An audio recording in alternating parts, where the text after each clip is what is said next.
بسم اللہ الرحمن الرحیم۔ محترم ناظرین السلام علیکم۔ آج میں آپ کے ساتھ سورہ انعام کے فضائل بیان کروں گا۔ سورہ انعام کا تعارف، مقام نزول، حضرت عبداللہ بن عباس رضی اللہ تعالی عنہما فرماتے ہیں کہ پوری سورہ انعام ایک ہی رات میں مکہ مکرمہ میں نازل ہوئی، اور انہی سے ایک روایت یہ بھی ہے کہ سورہ انعام کی 6 آیتیں مدینہ منورہ میں نازل ہوئیں اور باقی سورت ایک ہی مرتبہ مکہ مکرمہ میں نازل ہوئی ہے۔ رکوع اور آیات کی تعداد اس میں 20 رکوع اور 165 آیتیں ہیں۔ انعام رکھنے کی وجہ، عربی میں مواشیوں کو انعام کہتے ہیں اور اس سورت کا نام انعام اس مناسبت سے رکھا گیا۔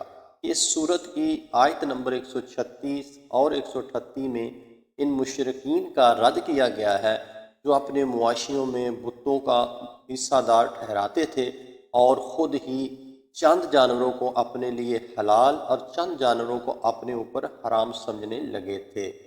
سورہ انعام کی فضیلت، حضرت انس بن مالک رضی اللہ تعالیٰ عنہ سے روایت ہے کہ رسول کریم صلی اللہ تعالیٰ علیہ وآلہ وسلم نے ارشاد فرمایا، سورہ انعام نازل ہوئی اور اس کے ساتھ بلند آواز سے تسبیح کرتی ہوئی فرشتوں کی ایک جماعت تھی، جس سے زمین و آسمان کے کنارے بھر گئے۔ زمین ان فرشتوں کی وجہ سے ہلنے لگی اور رسول اللہ صلی اللہ تعالیٰ علیہ وآلہ وسلم نے 3 مرتبہ سبحان ربی العظیم کہا۔ ماشاءاللہ، سورہ انعام کی بہت سی فضیلت ہے۔ دوستو، اس کا ذکر کیا کریں، اس کا ورد کیا کریں۔ یہ بہت سی بیماریوں کا اس میں علاج ہے۔ اپنے دل میں اس صورت کو سنبھالیں۔ یہ قرآن ایک ایسا سر ہے جو آپ کی روحانیت کو بلندیوں پر لے جائے گا۔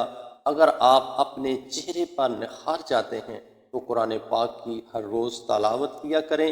اگر سکون چاہتے ہیں، قرآن سے محبت کریں، نماز سے محبت کریں اور میرے چینل کو سبسکرائب کریں۔ میرا یہی پیغام ہے۔ شکریہ۔